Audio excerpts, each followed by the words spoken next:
চিচিঙে আলু সয়াবিনের দম হয়ে গেছে, এবার আমি ঢেলে নেব। আজকে তোমাদের কাছে একটা নতুন রেসিপি নিয়ে এসেছি। আজকে বানাবো আমি চিচিঙে সয়াবিনের দম। আর প্রথম থেকে শেষ পর্যন্ত আমার চিচিঙে সয়াবিনের দমটা বন্ধুরা দেখতে থাকো। প্রথমে আমি জল দিয়ে সয়াবিনটা ভিজিয়ে নেব, তারপরে সবজিগুলো একে একে কেটে নেব।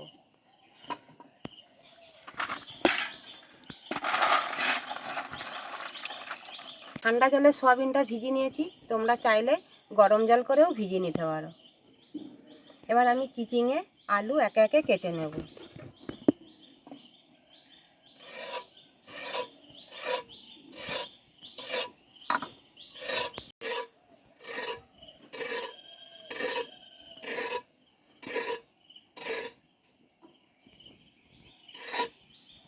আমি এইরকম নরম একটা চিচিঙে নিয়েছি, তোমরা চাইলে যে যেমন তরকারি বানাবে সেই রকম চিচিঙে নেবে।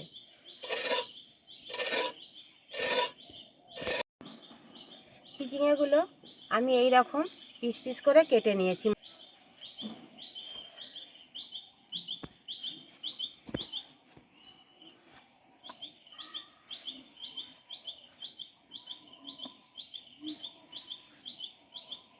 এখানে আমি আলু দেবো চিচিঙে সয়াবিনের দমে, তোমরা চাইলে শুধুও বানাতে পারো আলু ছাড়া।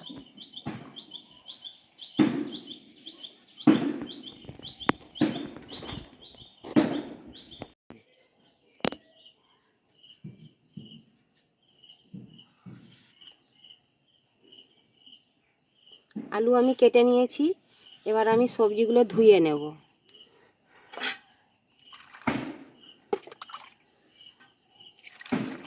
টমেটো পেঁয়াজটাও কেটে নেব।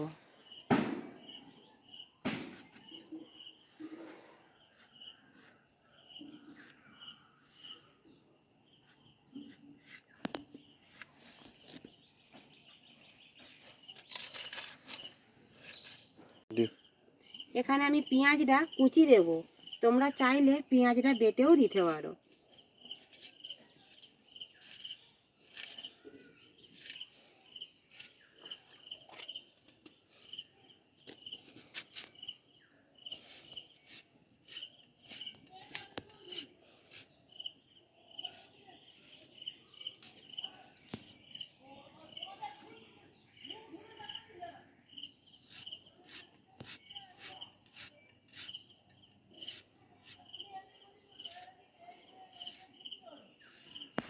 পেঁয়াজ আমার কাটা হয়ে গেছে, এবার আমি সবজিগুলো সব ধুয়ে নেব।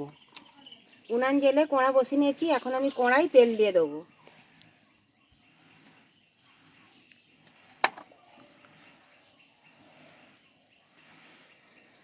তেল গরম হয়ে গেছে, কেটে রাখা আলুগুলো ভেজে নেব।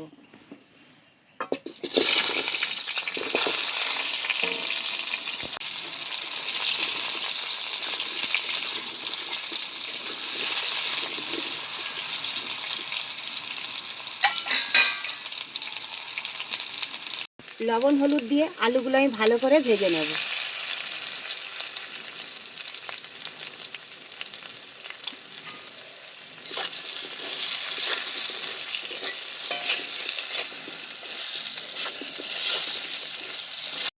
আলু আমি ভালো করে ভেজে নিয়েছি, আলু ভাজা এখন আমি তুলে নেব।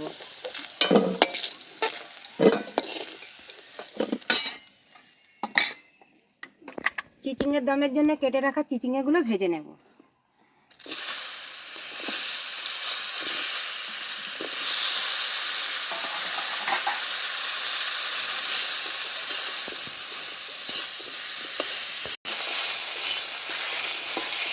দমের জন্য চিচিঙেগুলো আমি ভালো করে ভেজে নিয়েছি, চিচিঙে ভাজা আমি তুলে নেব।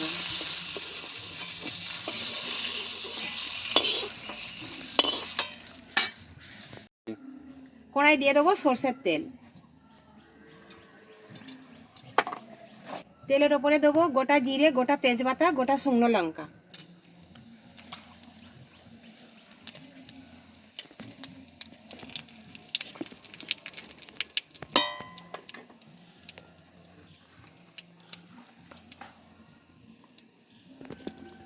তেলের ওপরে দিয়ে দেবো অল্প করে চিনি। চিনিটা ভালো করে তেলের ওপরে গুলি নেব।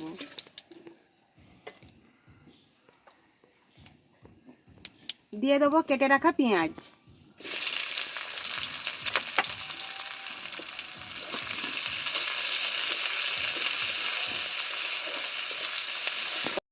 পেঁয়াজ ভালো করে ভেজে নিয়েছি, কেটে রাখা টমেটোগুলোও দিয়ে দেবো। এবার টমেটো পেঁয়াজ ভালো করে ভেজে নেব।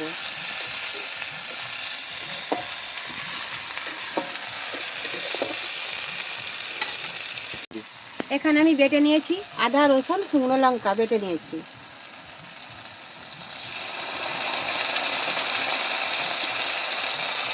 মশলাগুলো একইভাবে কষে নেব। দিয়ে দেবো 1 চামচ হলুদ গুঁড়ো।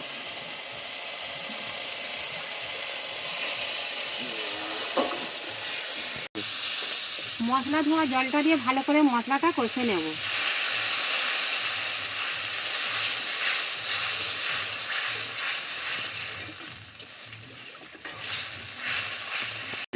মশলা আমি ভালো করে কষে নিয়েছি। মশলার ওপরে এবার আমি কিছু গুঁড়ো মশলা দিয়ে দেবো। এখানে অল্প করে জিরে গুঁড়ো দেবো, ধনে গুঁড়ো, কসুরি মেথি। এই গুঁড়ো মশলাগুলো দিলে তরকারির অনেকটাই টেস্টি লাগে। এবার আমি মশলাটা আবার ভালো করে কষে নেব।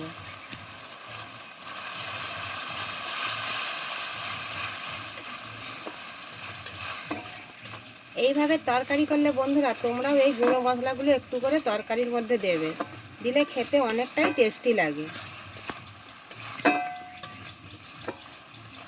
আর এইরকম চিচিঙের সয়াবিনের দম একবার বাড়িতে বানাবে।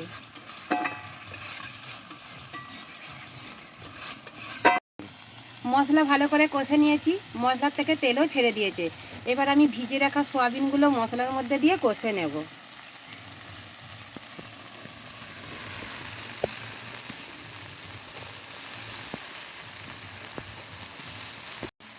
এরকম তরকারি ভাত, টিফিন টাইমে রুটি মুড়ি দিয়েও খেতে অনেকটা ভালো লাগে।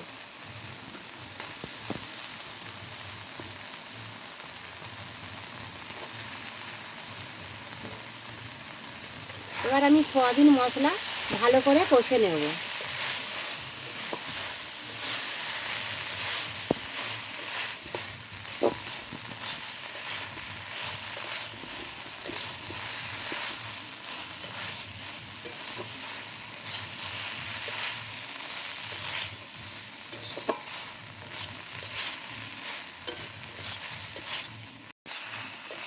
আরও একটু আমি জল দিয়ে সয়াবিন মশলা ভালো করে কষে নেব।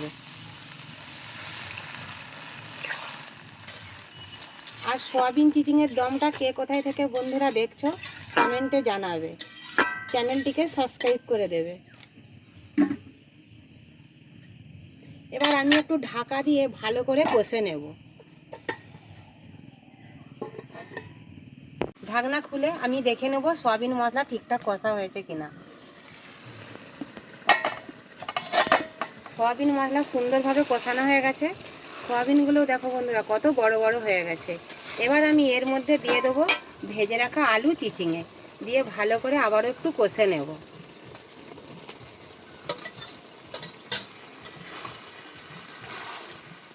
আর এইরকম সয়াবিন চিচিংয়ের দম বন্ধুরা কে কে খেতে ভালোবাসো কমেন্টে জানাবে।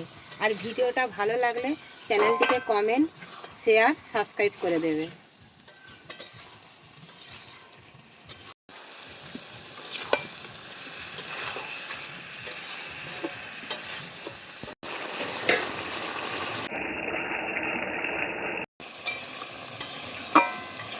সব কিছু ভালোভাবে আমি কষিয়ে নিয়েছি। এবার সেদ্ধর জন্য অল্প করে জল দিয়ে দেবো।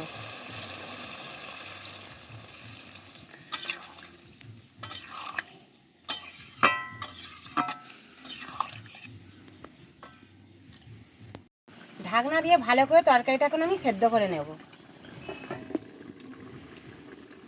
এবার আমি ঢাকনা খুলে দেখে নেব সয়াবিন চিচিংয়ের দমটা আমার ঠিকঠাকভাবে হয়েছে কিনা।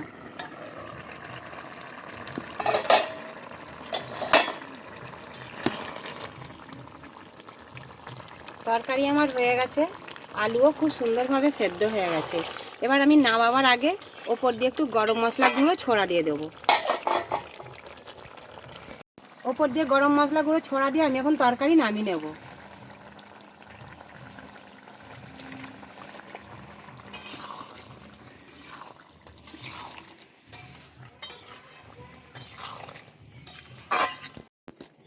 চিচিঙে আলু সয়াবিনের দম হয়ে গেছে, এবার আমি ঢেলে নেব।